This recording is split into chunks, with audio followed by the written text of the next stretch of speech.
Bakit umabot sa puntong binugbog? Ano ba nangyari? Paglabas ko po ng pinto ng bahay ng tiyuhin ko, bigla po akong inampas ng bakal. Tinukot ka sa bahay mo, pinagplanuhan niya. Sino tong lalaki na hampalusin ko to pag nakita ko eh.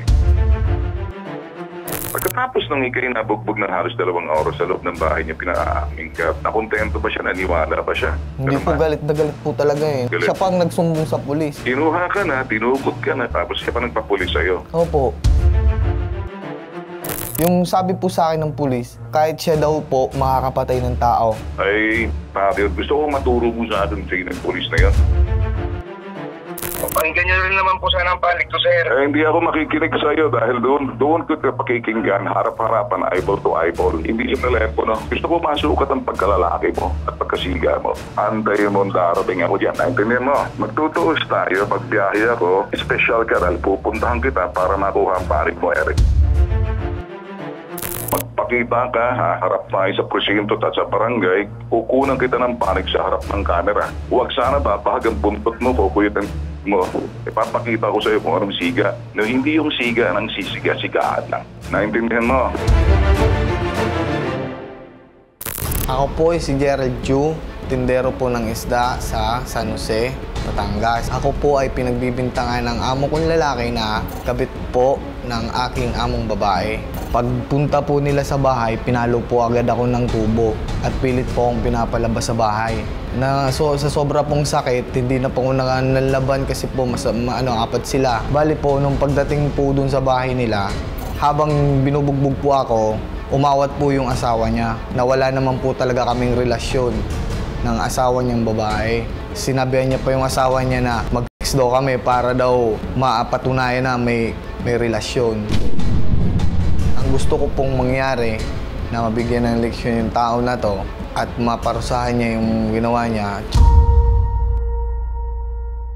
Bago natin kausapin yung nagre-reklamo, makakasama natin sa studio ang investigator na si Bitag Kate para bigyan tayo ng ilang detalye hinggil sa sumbong na ito. Last December 20 po ay bandang 2:30 ng hapon, pinasok po siya sa tinitirang bahay ng asawa ng amo niya na si Eric. Kasama po ni Eric ay 3 lalaki na hindi niya kilala. So mula sa bahay niya, pinilit siyang dalhin dun sa bahay ng amo niya. Pagdating po sa bahay ng amo niya, pinagbubugbog po siya. Ang dahilan daw po ay dahil inaakusahan siya na siya ay kabit ni Maricar. So, binugbog po siya sa harap ni Maricar at saka sa harap ng 2 menor de edad na anak ni Maricar. Ngayon, inutusan rin daw po siya ni Eric na makipagtalik sa asawa na si Maricar at videohan para gamitin yung video na yon na basihan kung sakaling magkakaso po sila. Nung araw po na dinukot siya sa bahay, bandang 5 o'clock, dumating daw po yung mga kapulisan dahil nagsumbong na yung tiyuhin niya dahil ilang oras na po siyang nawawala. Nung dumating po yung mga pulis, imbes na dalhin siya sa police station or ipamedico legal, dinala po sila sa barangay. According kay Gerald, ini-insist kasi ng mga pulis na barangay matters lang po itong reklamo na ito. So, dun po nagkaroon ng problema dahil hanggang ngayon mukhang walang kasong naisampa, nahihirapan sila. And at the same time, binabalik-balikan pa rin siya ni Eric after siyang bugbugin. So dahil sa takot, dumiretso na po sila dito sa Bitag, Sir Carl. So, kwento mo naman kung bakit umabot sa puntong binugbog? Bigla ka bang pinuntahan? Ganyan. Ano ba nangyari?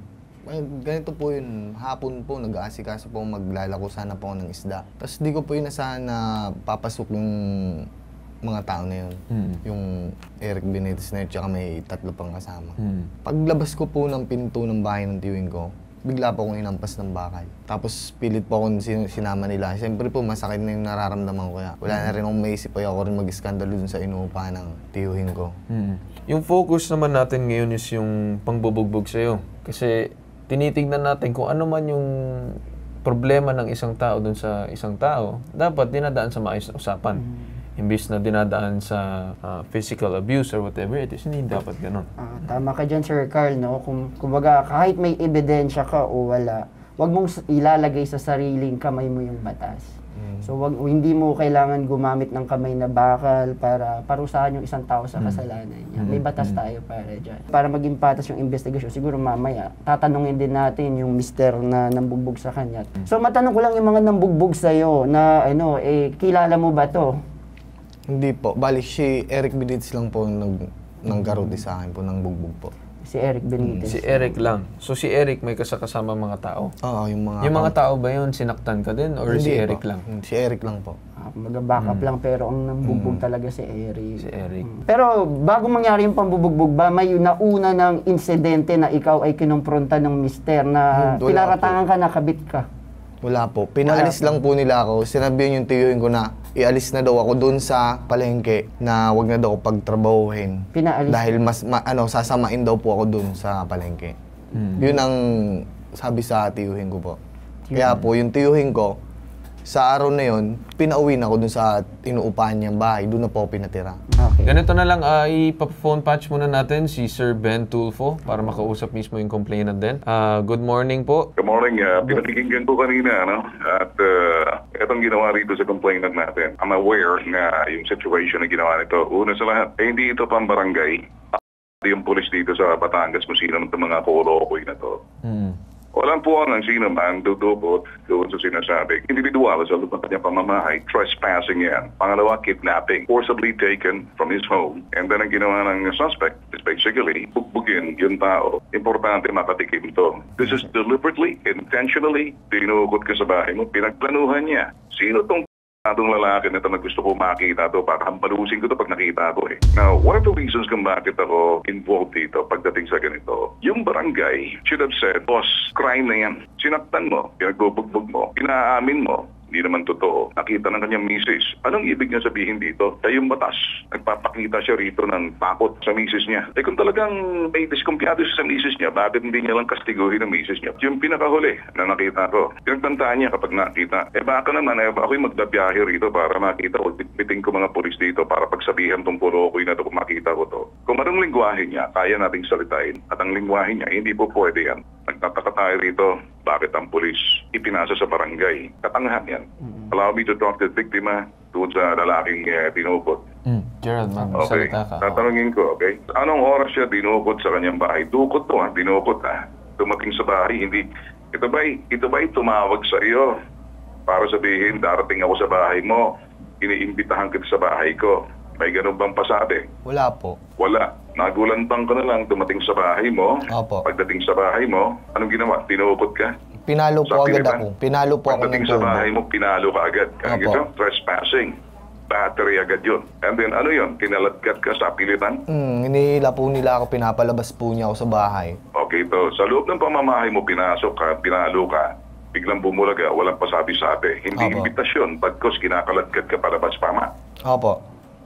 Pagdating ka kaladkat sa isa labas, ang ginawa sa iyo, binahe ka. Inano, Mula sa binahe bahay po mo, ako. papunta sa bahay niya. Opo. Gaano kalayo yung bahay niya sa bahay mo? Malayo rin po yun eh. Malayo, mga ilang minuto, 1 kilometro ba yan o ilan? Hindi ko po matansya po. Malayo po Okay, kasi. sige, malayo. So, Kabilang yung barangay. biyahe na lang, nung kinuha ka, dinukot ka sa pilitan, pinalo ka na, physical injury, trespassing, forcibly taken, kidnapping, pagdating sa bahay, Pagbaba ko po ng Ano ginawa? entry, sinuntok agad ako. sinuntok ka ulit, Opo. sinaktan ka ulit. Tsaka pinapapasok po ako dun sa bahay nila at pinipilit po kaming ng asawa niya. Tapos, inuutusan ka makipagtalik. Po. Ganun ang dating. So, sinasaktan niya ba misis niya or iniinis niya lang? Gusto niyang makita kung paano itong performance na gagawin ninyo? Ano ba, sinasadya niya ba? Pinupusit niya misis niya, hindi niya kaya misis niya. Kaya ikaw ang pinagbubuntungan. Parang Opo. ganito, gusto niyang kastiguhin ng misis niya. Sa halip ang misis niyang kastiguhin niya, kung totoo man niyang kanyang tiwala, ikaw ang pinagbubuntunan. Sa akin po nagagalit. Anong ginagawa ng misis niya habang ikay binubugbog? Inawat po. So, anong ginagawa ng kanyang mga anak na nakikita? Natatakot po yung mga anak niya. Nandun lang sa loob. Nag-iiyakan ba? Nag-agalis? Hindi na sobrang natatakot po talaga yung Alright. dalawang anak. Nung matapos kang bugbugin, pinagturungan ka ng mga 4 na tao, anong ginawa sa iyo? Inano po ako, hinila po ako palabas. Gaano Pinalabas. ka katagal binagbubugbog sa loob ng bahay nitong tao na to? Bali po mga 2 oras din. 2 oras ka binubugbog. Pati ba yung mga 4 na mga nagkakaladkad sa iyo, binugbog ka rin? Hindi po. Yung Eric lang Anong po yan. nakatingin lang sila? Opo, pinapanood lang po nila. Kasi hindi ba, wala pa nag-aawat, boss? Tama na? Wala Tama po, na. wala po. Yung asawa niya lang po talagang nag-awat. Okay. Yun ba yung 4 na lalaki na yun? Nakatingin lang sila? Po. So, hinakot niya lang. Kilala mo ba itong 4 na mga lalaki na itong dumuhat Mga itong pamang- tatlo rito? Mga pamangkin niya po yun. So, ano nangyari sa'yo? Duguan ka ba? Ito lang po, Yan, fractured lang talaga po yung ano ko, yung itong kamay ko po. Sa Anong sobrang... ginawa sa kamay mo? Yung pagpalo po sa akin.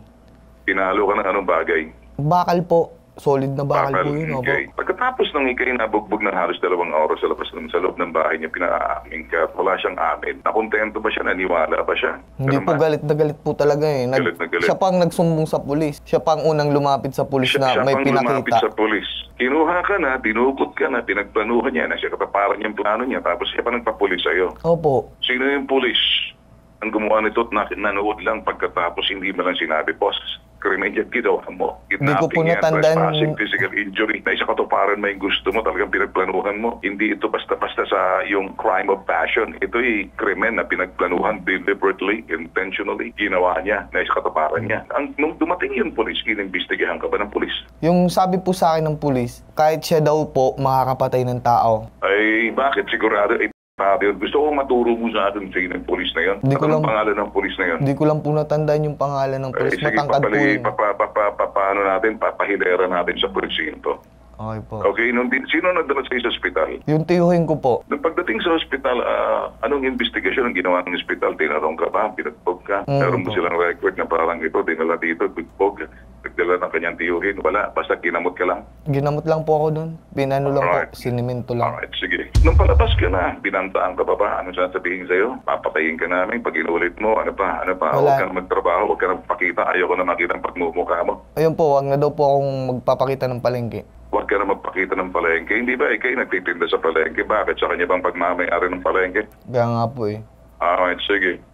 Okay, Dean, at saka tao dito, Carl, listen carefully. Dito pang barangay, this is, sinasabi natin, labis ng pang-abuso, labis na pananakit.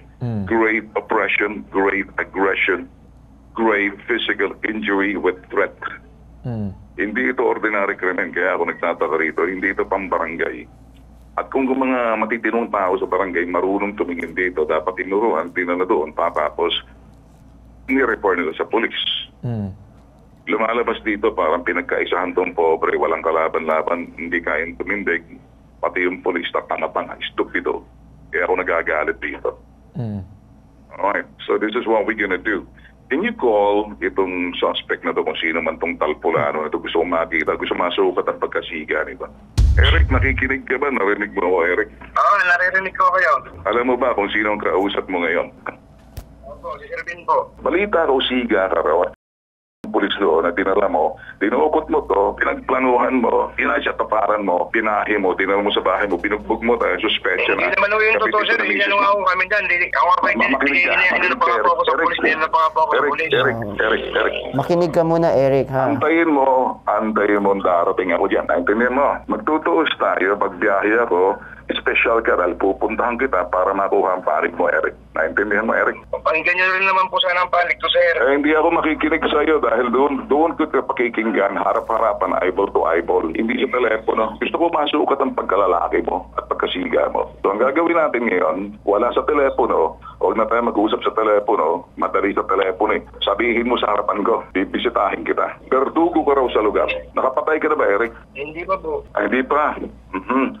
Gusto mo ako makita, Eric, ganito na lang, tutuldo ka nung pakikipag-usap sa'yo. Magpakita ka, harap tayo sa presinto at sa barangay, kukunan kita ng panig sa harap ng kamera. Huwag sana papahag ang buntot mo, kukuyot ang mo. Kasi makikita mo ang totoo. Ipapakita ko sa'yo kung anong siga. No, hindi yung siga ng sisiga-sigaan lang. Naintindihan mo? Isama mo yung mga 4 na pinsan mo na dumukot doon sa dito sa tao na to. Alam ko, nagtitinda sa hindi, makinig ka, kasama yun, kasi yun, iimbestigahan natin. Ako nga po yung nasa likod lang sa sakyan. Makinig ka, Eric. Magkikita tayo na lang dyan, hindi tayo mag-uusap sa telepono. Kukunan ka namin ng investigasyon, Eric. Ganito na lang, ano? Pupunta ako para makuha ang pahayag mo. Okay? Hindi kita pakikinggan sa telepono, sa bahay mo mismo. O sa presinto, sa barangay, city hall, munisipyo, kapitolyo. Dalhin mo ako kahit saan. Hindi. Gusto mo sa gobernador pa eh. Gusto mo sa congressman mo pa eh. Hinahamon kita kahit saan tayo pupunta. Doon tayo mag-uusap sa harap. Papakita ko sa'yo kung anong ginawa mo. San Jose, Batangas ka at binabantaan mo huwag pumunta ng palengke. Huwag na magtrabaho. O ngayon, nag-iwan ako ng mensahe sa'yo. Salamat, nakilala kita. Tutulungan pakikipag-usap sa'yo. Wala kang kwentang kausap. Antayin mo na lang ako. Okay? Larga. Okay. Okay. Patigilin mo rin putok sa buho na yan. Okay, team. Yes, sir. Carl, pinulduhan ko na. Wala na maraming satsat. Tatrabahuin natin to. Pipisatahin natin. Schedule mo yan. Sige. Yes, sir. Okay. Okay? Okay, sige. Kausapin ko tong si Gerald. Okay ka na ba dyan, Gerald? Opo. Samahan mo kami. Maglilipot tayo. Sige Okay? po. Okay? Opo. Okay, ganun lang ko simple. Nagpatipag ka eh. Inabuso ka ba, Gerald? Opo. Sinaktan ka ba? Opo, sinaktan po ako. Sinaktan ka. Inapi ka ba? Yun po, inapi po. Sobrang sige. pag-api. At dahil nagpatipag ka, your wish is my command. Salamat po. Okay na tayo riyan, okay? Sige. Okay, Carl, Dean, hanggang dyan lang muna ako at gusto ko rin mag-excursion sa Batangas at makita yung kaibigan natin na Siga. Alright? Yes, sir. Putok sa buhong Eric na yan. Para bigla lang mawala. So I'll be on my way. Hanggang dyan lang muna. Thank you so much. Okay. Yes, sir. Maraming Thank you salamat po. So, anong tingin mo sa nangyari kanina? Laking pasalamat ko po at natulungan ako ni Sir Ben. Satisfy ka naman sa naging action ng bitag sa problema mo. At saka maano na rin po yung bayan na yun para maginawa rin po yung palengke. Dahil sa tao na yun. Ang dami pong nagagalit kasi sa tao na yun. Kasi yung problema mo, hindi na lang simpleng issue ng kabit-kabit or any parang paratang. Ang ginawa nga, yung sinabi ni Sir Ben, kidnapping, trespassing, Tama. physical injury, marami. Hindi na siya barangay level. Tsaka yung sinabi din niya na hindi tama yung naging proseso doon sa pulis. Yes. Actually, kapag dating kasi sa mga bagay na yung ginagawan ka agad ng report, iniimbestigahan kasi when it involves physical assault or any kind of physical abuse. So kapag barangay, away-barangay, it's usually kapag mga away-away, ganyan-ganyan. away. Simpleng away. Pero kapag dating sa mga ganyan na level na as in deliberate, pinag-isipan, pinagplanuhan, talagang dapat it's a police matter. Kasi yun, so kung sino man yung naging police dyan sa lugar at may hawak dun sa lugar niya, makikita niyo na mismo kung sino si Ben Tulfo at pupunta dyan mismo sa inyo. Sinubukan din ng bitag, tawagan yung mga police. But the problem is, karamihan ng mga police ay tumatanggi daw ng kaso. So, kung titignan nyo, kung ganyang klaseng sistema, may mga concern within the community, tapos sasabihin nyo, sampa na lang ng kaso, ano pa yung naging purpose ng police? Yes, Nawala sila sa sinumpang po nilang kumukulan. tama. The virtue of the police is to protect and to serve. Pero yung nangyari, protekta mo sarili mo, serve mo yung sarili mo, which is wrong. At maraming salamat, Gerald, sa pagpunta dito sa hashtag ipabitag mo at pumunta dito sa tanggapan para ilapit ang sumbong mo. Maraming salamat po. Maraming salamat din. At yun, ito ang nag-iisang pambansang sumbungan. Tulong at serbisyo, may tatak. Tatak bitag, tatak Ben Tulfo. Ito ang hashtag ipabitag mo.